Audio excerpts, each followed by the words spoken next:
What's a timberman want with being a wickie? Just looking to earn a living, just like any man. Starting new. On the run.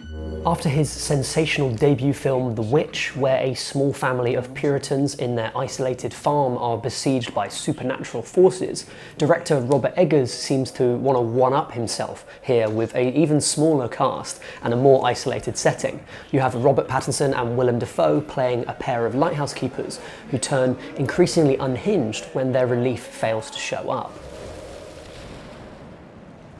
The film's immediately striking in how stylistically austere it is. It's shot on grainy black and white 35mm film with vintage lenses, and it's framed in this boxy, confined ratio. The blocking for characters is very precise too. Plenty of the film is just the two leads walking around this narrow, claustrophobic lighthouse. For example, in an early scene, Pattinson is pacing about, kind of establishing the geography of the place. He heads upstairs and he thuds his head on the low ceiling in the bedroom that he shares with Defoe.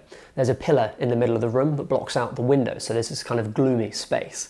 He sits on a bed on the left of the screen, and then Defoe emerges from behind the pillar in the middle of the screen. You didn't even know he was there.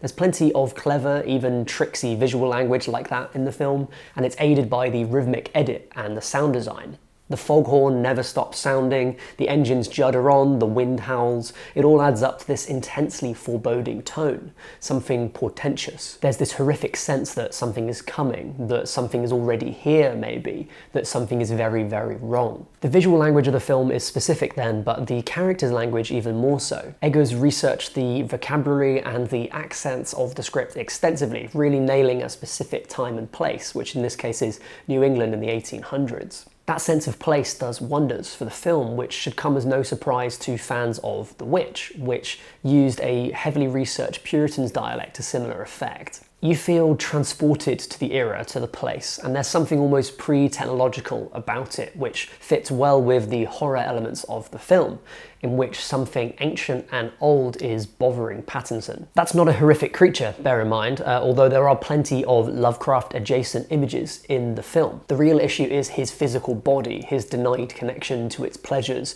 and his working pains. Very old problems indeed. The film's full of snatched moments of sexual imagery. Pattinson picks at a hole in his mattress, pulls out a carving of a mermaid. He looks through a hole in the roof as Defoe humps his bed in his sleep. Every other waking moment is toil, which is deeply lovingly portrayed. Here's Pattinson dragging oil up a spiral staircase one step at a time, for instance. In the night, the film's astonishing and overtly supernatural imagery comes in with these visions of roiling tentacles and beckoning mermaids.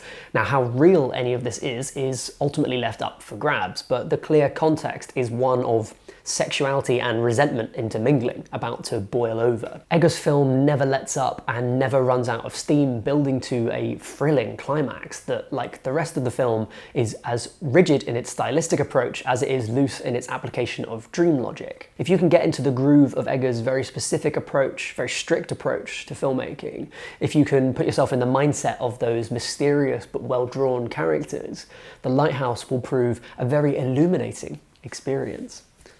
Nah, terrible, that sounded better in my head. That's all I can really say without spoiling the movie, so I'm going to leave it there, but I do highly recommend you watch The Lighthouse if you can see it on its very limited run in the UK. That's it from me, but because no one else I know has seen the movie, I would love to have a chat with you in the comments below about it. It's so rich and full of suggestion and imagery that I think there's a lot for us to discuss, so hopefully I'll see you there. Have a good one, bye for now.